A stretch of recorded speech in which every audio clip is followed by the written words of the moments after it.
So I admit to being a little bit of a voice geek. I love reading about and talking with other people about exactly how singing voice works, especially as it relates to more modern styles of singing. How do you sing above your normal break? What is mixed voice, and how do you find it?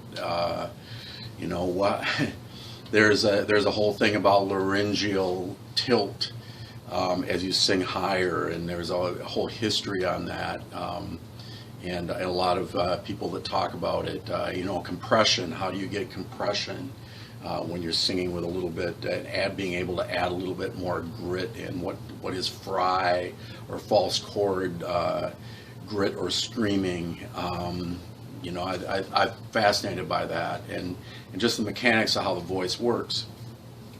But as I've said before, there's some things about this that a lot of rabbit holes that you could go down. You could go down into any of these rabbit holes and spend a lot of time down there, and I think really miss the point. So people that work with me, we're going to focus on trying to find the feeling. What does it feel like when everything comes together? When what's happening down here and what's happening up here and here all comes together to make it work. We'll do a lot of playing on notes and understanding how things work. So a lot of coaches are talk a lot about lifting the soft palate and that tilt aspect that I've been talking about, and finding those positions. I think it's important, but it's more important to see what it feels like, So modifying vowels is another rabbit hole that you could go down, and some coaches really focus on that heavy. I understand how that works, and I certainly have figured out what works. How do I maintain forward placement here? Why is it important to narrow those vowels and do all those sorts of things? And again, it comes down to feeling. So let's take a note in the middle range. As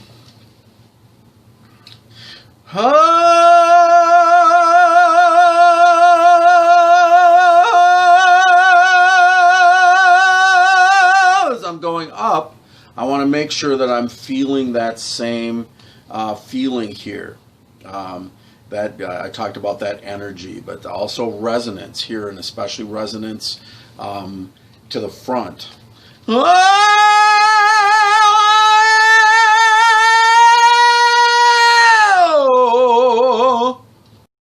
So that's important. Is keep the resonance, keeping everything forward.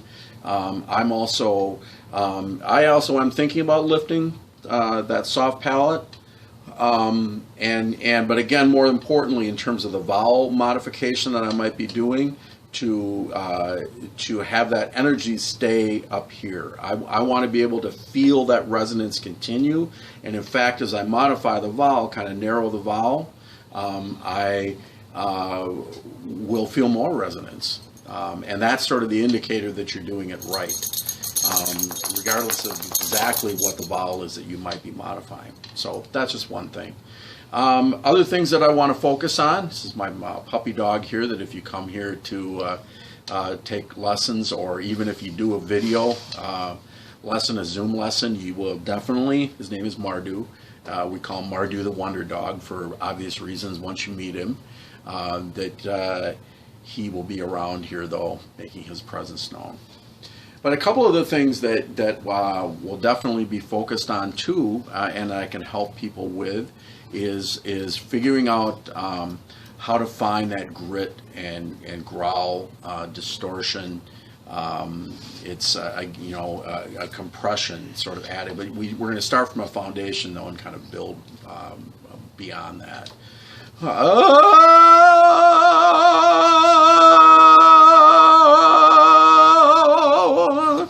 And I'm not really doing it very extremely here. We can start with some fry.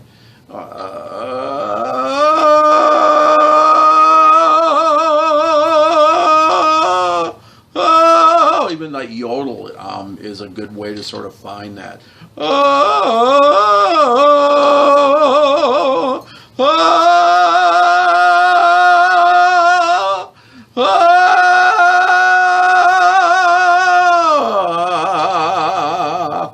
Those are sometimes nice effects, and of course, in a lot of the modern heavier rock, that is the thing, is getting those false chords screaming, things happening, and all of that. So we'll touch on some of that. Some of my favorite vocalists are people that use that effect quite a lot, and so look forward to working with you, and we will see you soon.